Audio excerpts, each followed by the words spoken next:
एक बार की बात है।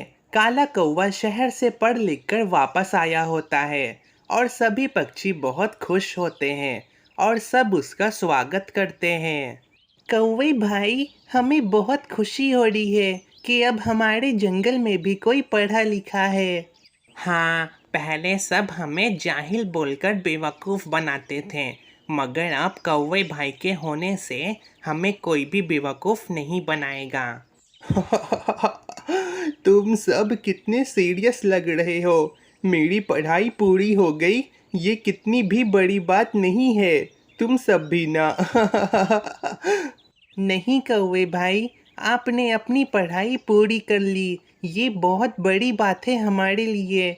मैं भी पढ़ना चाहती थी, मगर पैसों की कमी के कारण नहीं पढ़ पाई। हाँ, मगर कौवे भाई ने सबसे पैसे मांग मांग कर अपनी पढ़ाई पूरी की है। इस बात से हम सबको बहुत खुशी है। तुम्हारा मतलब क्या है तोते? क्या तुम मेरा मजाक उड़ा रहे हो? नहीं नहीं कौवे भाई, मैं तुम्हारा मजाक नहीं उड़ा रहा हूँ। अच्छा खैर, अब मैं अपने घर जा रहा हूँ। मैं काफ़ी थक गया हूँ। अगर मैंने आराम नहीं किया तो मेरा सर चकराने लगेगा। ऐसा कहकर कालू कौवा अपने घर चला जाता है और फिर सभी पक्षी अपने अपने घर चले जाते हैं। मेरी पढ़ाई पूरी हो जाने से ये सब कितने खुश हैं। जैसे इन सबको इनाम मिलेगा। मेरे पास एक आइडिया है। मैं अपने मुंह पर मास्क लगाकर सबका खाना छीनूंगा। हाँ, ये आइडिया सही है। मेरे बेटे मोनू, मन लगा कर पढ़ो और कौवे अंकल की तरह एक पढ़े लिखे पक्षी बन जाओ। हाँ माँ, मैं खूब पढ़ूंगा और एक दिन कौवे अंकल जैसा बन जाऊंगा। मेरा प्यारा बच्चा, माना मैं नहीं पढ़ पाई, मगर मैं अपने बच्चे को खूब पढ़ाऊंगी। ऐसे ही सबकी जिंदगी बीत रही थी कि एक दिन मिट्ठू तोता खाना लेकर अपने घर जा रहा होता है।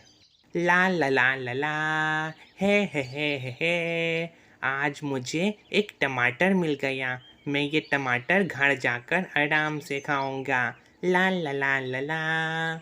तभी वहाँ पर कालू कौवा अपने चेहरे पर मास्क लगाकर आता है और मिट्ठू तोता से उसका खाना छीनकर ले जाता है।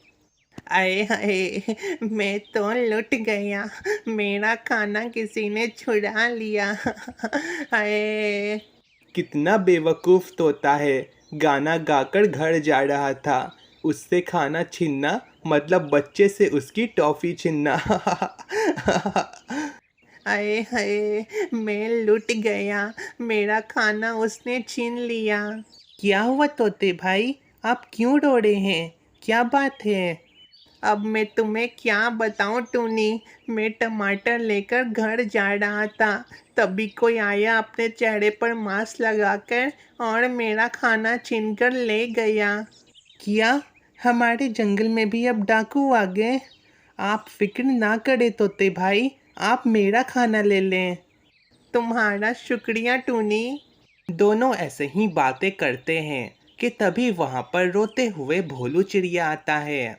अरे हाय, मैं तो लुट गया, मैं बर्बाद हो गया। क्या हुआ भोलू भाई, आप रो क्यों रहे हैं? मैं बड़ी मज़े से खाना ले जा रहा था, तभी एक मास्क पहनकर कोई आया और मेरा खाना छीनकर ले गया। हाँ, मैं लुट गया, मैं बर्बाद हो गया। आप चुप हो जाओ भोलू भाई। लगता है कि उस रास्ते के पास एक चोर रहता है। अब से हमें उस रास्ते से नहीं आना होगा। अब से हम सब नदी के पास से आएंगे। ठीक है टूनी। सभी चिड़िया वहाँ से चले जाते हैं और कालू कौवा अपने घर में बहुत सारा खाना जमा कर लेता है। मैंने तो बहुत सारा खाना जमा कर लिया। इन सबको बेवकूफ़ बनाना बहुत आसान है। अब मैं ऐसे ही इन सबको बेवकूफ़ बनाता रहूँगा। पढ़े लिखे होने का बहुत फ़ायदा है, अब पता चला। अब कालू कौवा रोज सब पक्षी से खाना छीनता है और जंगल के सभी पक्षी शाम होने से पहले अपने घर में बंद हो जाते थे। माँ, मुझे बहुत भूख लग रही है, कुछ खाने को दीजिए। मोनू बेटा, मैंने तुम्हें अभी तो खाना दिया था। नहीं माँ, मेरा उस खाने से पेट नहीं भरा, मुझे कुछ और दीजिए। मगर मोनू बेटा, घर में और कुछ नहीं है, सुबह होने दो, मैं तुम्हारे लिए खाना ले आऊँगी। नहीं माँ, मुझे भूख लग रही है, मुझे कुछ खाने को दीजिए, खाने को दीजिए, खाने को दीजिए। अब मैं क्या करूँ, शाम हो गई है, अगर बाहर से खाना लाऊंगी तो वो चोर मुझसे खाना छीन लेगा। हाँ, मैं कबूतर भाईकन जाती हूँ और खाना मांगकर ले आती हूँ। टूनी चिड़िया वहाँ से कबूतर के घर आती है। अरे टूनी, तुम इस वक्त यहाँ?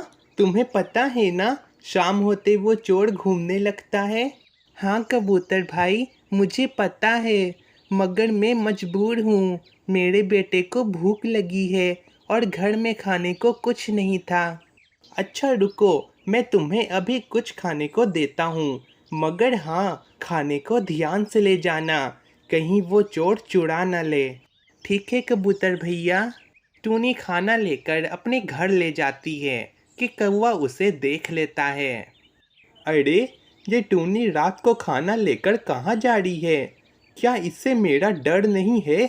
अभी जाकर इससे खाना छीनता हूँ। कालू कौवा टूनी के पास आता है। अरे चिड़िया, जल्दी से मुझे ये खाना दे दो, वरना अपनी जान से हाथ धो बैठोगी। प्लीज़ मुझे कुछ ना करें, ये खाना मैं अपने बच्चे के लिए ले जा रही हूँ, प्लीज़ इसे ना लें। चुप हो जाओ, अगर खाना नहीं दोगी तो मैं तुम्हें मार दूंगा। कालू कौवा टूनी से खाना छीनकर ले जाता है और टूनी को उस पर शक होने लगता है। पता नहीं क्यों, मगर ये चोर मुझे कौवे भाई जैसा लगा। शायद मैं गलत भी हो सकती हूँ, मुझे इस बात का पता लगाना होगा। टूनी ने थोड़ा सा खाना अपने पंख के अंदर छिपा लिया था और वो खाना ले जाकर अपने बच्चे को खिला देती है और अगले दिन टूनी कौवे के घर आती है। अरे अरे टूनी, तुम यहाँ? ये कौन सा तरीका है किसी के घर आने का? तमीज़ उमीज़ सब भूल गई हो। कौवे भाई, आपके पास तो बहुत सारा खाना है। ये सारा खाना मैंने अपनी मेहनत से जमा किया है, चलो निकलो यहाँ से, अब मुझे आराम करना है। तभी टूनी की नज़र कोने में रखे उस मांस पर जाती है जो कि उसी चोर का था। चोर चोर चोर, मुझे पता था, वो चोर तुम ही हो, कोने में वो मांस रखा है, चोर चोर चोर। टूनी की आवाज़ सुनकर वहाँ पर बाकी सब पक्षी आ जाते हैं।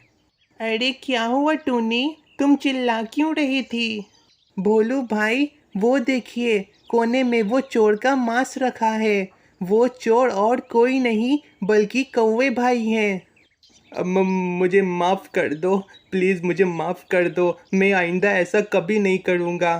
तो तुम हमारा खाना चुरा रहे थे? मैंने कसम खाई थी कि जिस दिन वो चोर पकड़ा जाएगा मैं उसे बहुत मारूंगा।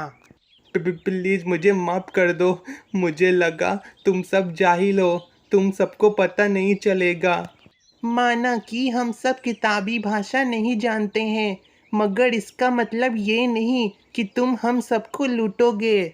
मैं अपने बेटे को बोलती थी कि पढ़ लिख कर कौवे अंकल जैसा बनो, मगर अब मैं अपने बच्चे को बोलूँगी कि पढ़ लिख कर नेक इंसान बनो।